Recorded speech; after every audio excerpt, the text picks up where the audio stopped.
Everyone, কেমন আছো তোমরা সবাই? আশা করছি আমার সকল ফ্রেন্ডস যেখানে আছো খুব ভালো আছো। আমিও খুব ভালো আছি। আমি আমার সকল ফ্রেন্ডসদেরকে আমার চ্যানেলে স্বাগত জানাই। আর যারা আমার নতুন সাবস্ক্রাইবার আছো তাদের অনেক থ্যাংক ইউ জানাই আমার চ্যানেলটাকে সাবস্ক্রাইব করে আমার পাশে থাকার জন্য আর আমার ফ্রেন্ড হওয়ার জন্য। আর যারা আমার নতুন ভিউয়ার্স আছো, মানে যারা আমার ব্লগ দেখছো অথচ আমার চ্যানেলটাকে এখনও সাবস্ক্রাইব করছো না, তাদের আমি বলবো কেন করছো এরকম? করে দো না, এবার আমার চ্যানেলটাকে সাবস্ক্রাইবার হয়ে যাও না আমার ফ্রেন্ড, প্লিজ। তো আমি তোমাদের ফ্রেন্ড সোনালি, তোমাদের সকলকে আমাদের এই ছোট্ট ফ্যামিলিতে ওয়ার্ম ওয়েলকাম জানিয়ে ব্লগটাকে এখান থেকে স্টার্ট করছি। তো পরশুদিন আমাদের বাড়িতে পুজো, নারায়ণ পুজো। তো এই যে পরিষ্কার করা হচ্ছে ওপরটা, এর মধ্যেই পুজো করে দেবো। কারণ এখন যদি পুজো না করি আর 5 মাস পরে, মানে 4 মাস পরে গিয়ে একটা 5 নম্বর মাসে পুজো হবে, তো এর মধ্যে আমরা উঠতে পারবো না। তাই ভাবলাম ছোটো করে একটা পুজো করে রাখি, তাহলে যে কোনো দিন ঘরে ঢুকে যেতে পারবো। আর এমনি গৃহপ্রবেশের পুজো তো অনেক আগেই হয়েছিল, আর পরে আমরা ভেবেছি পুরো বাড়ি কমপ্লিট করে আমরা একটা প্রোগ্রাম কিছু করব। মানে যখন পুরো বাড়িটা ফুললি কমপ্লিট হয়ে যাবে তখনই কিছু একটা করব। আর এরপর এখানে পুজো হবে, তো সবিতা দি এই জায়গাটা ধুয়ে দেবে আজকে। পুরো ঘরটা কালকে ধোয়া হয়েছে। এরপরও ইলেকট্রিকের একটু কাজ হয়েছে, একটা লাইট আর টেম্পারারি একটা ফ্যান লাগানো হয়েছে।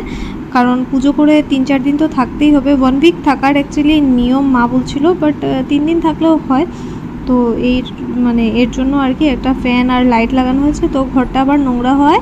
আজকে আমরা আবার উপরে এসেছি, আর এখান থেকে কি সুন্দর আকাশ দেখা যাচ্ছে। দেখো এখানে মা না গার্ডেনিং করবে ফুলে, এই জায়গাটা আমরা এরকম বানিয়েছি, গার্ডেনিং করবে। মা তো ছাদে যেতে পারে না, তো যায় মাঝে মাঝে, রোজ যেতে পারে না। তো এখানটাতে মার ইচ্ছে মা গার্ডেনিং করবে। তো আমরা বলেছি ঠিক আছে, হবে। যে এই জায়গাটাতে পুজো হয়ে যাবে, ঠিক আছে। কারণ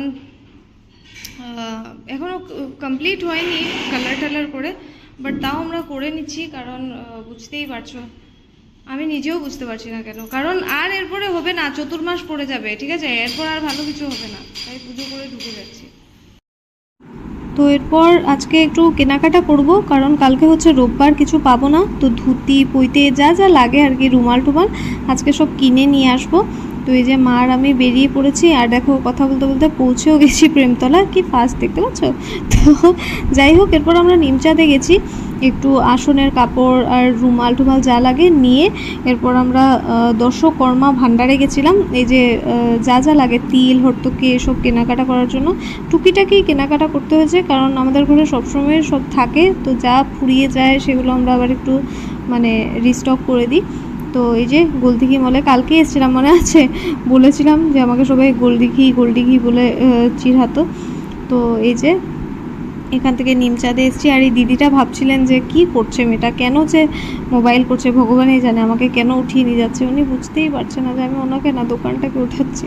তো এরপর এসেছিলাম আমরা এই দোকানটায়, খুব সুন্দর সুন্দর সেরামিক পটস এখানে আছে। তো আমরা ভাবছিলাম ঘর হলে নেব, তো একটু দেখে টেকে আসলাম।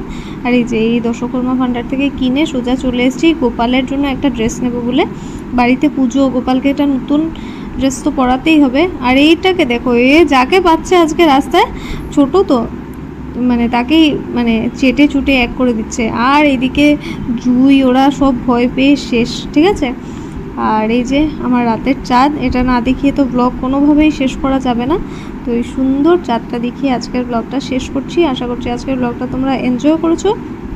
আজকের ব্লগটা তোমাদের ভালো লেগে থাকলে অবশ্যই লাইক করো, কমেন্ট করো, চাইলে ফ্রেন্ডস আর ফ্যামিলি মেম্বার্সদের সাথে ব্লগটাকে শেয়ারও করতে পারো। তো দেখা হচ্ছে কাল একটা নতুন ব্লগে। আজকের জন্য এতটাই, টাটা, খুব ভালো থেকো, বাই।